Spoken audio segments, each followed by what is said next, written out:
the context of Kenya, even while I am away, I engage with Kenyan situation because I am Kenyan.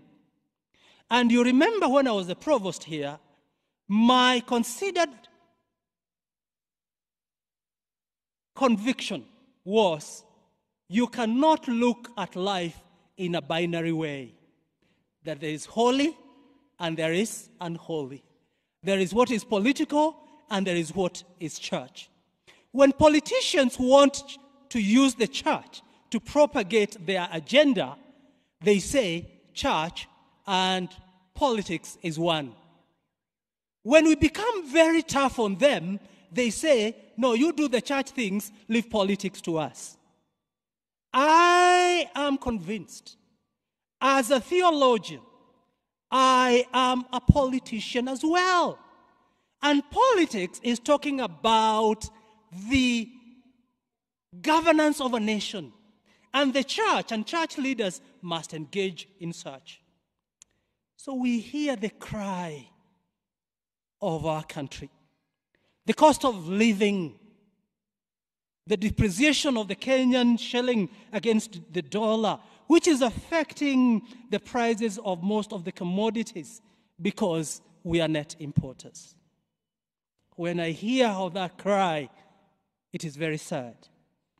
I hear of a ruling class that doesn't seem to care about the depressing situations of this country.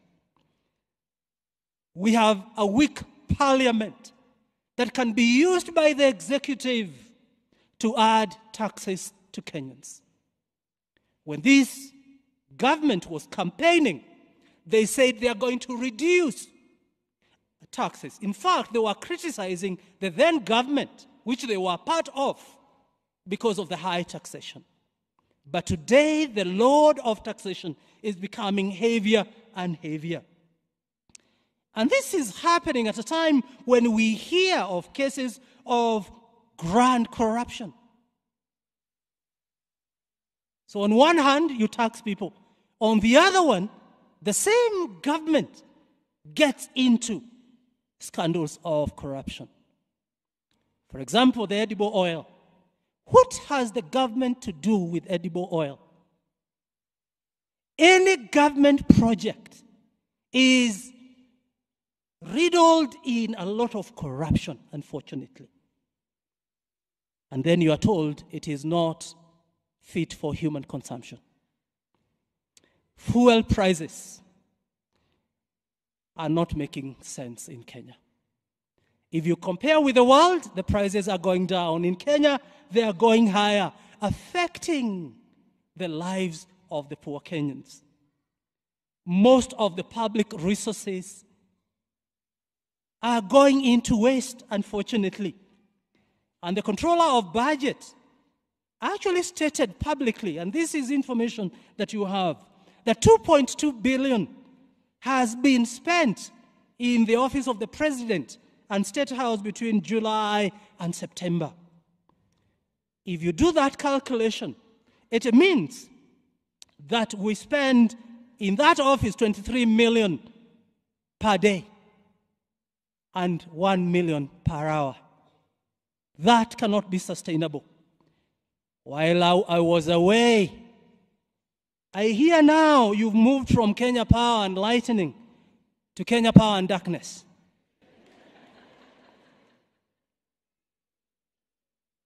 And I even hear now you want to spend billions of shillings to unbundle the power lines.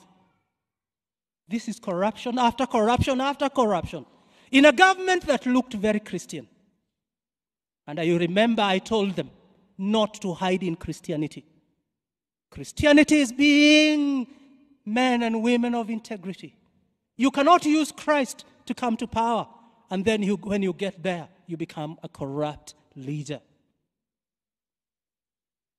The context in Kenya is becoming even sadder with the weakening of the opposition. While we should be having a very strong opposition by this time to check on the government, it's becoming weaker and weaker, and we can't hear the voice of parliament, but also the schemes that you see to silence people. The other day I was reading of somebody threatening Kenyans not to go to court. Kenyans have the right to go to court. And leaders should, political leaders, I wish they were hearing me, should never threaten Kenyans. They are there because we voted. And they are there as servants, not as bosses. No threats. What even saddens me now is when I hear the voice of the church being silenced. Unfortunately, the church seems to be in bed with the government. They can't challenge the government. They have become recipients of government appointments and recognitions. And that is dangerous.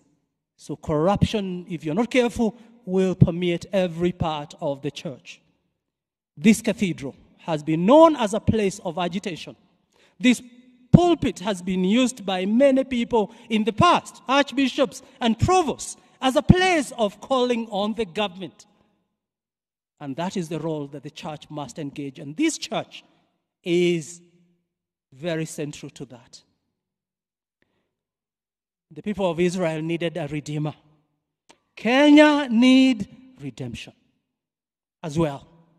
And this is so appropriate as we come to Christmas.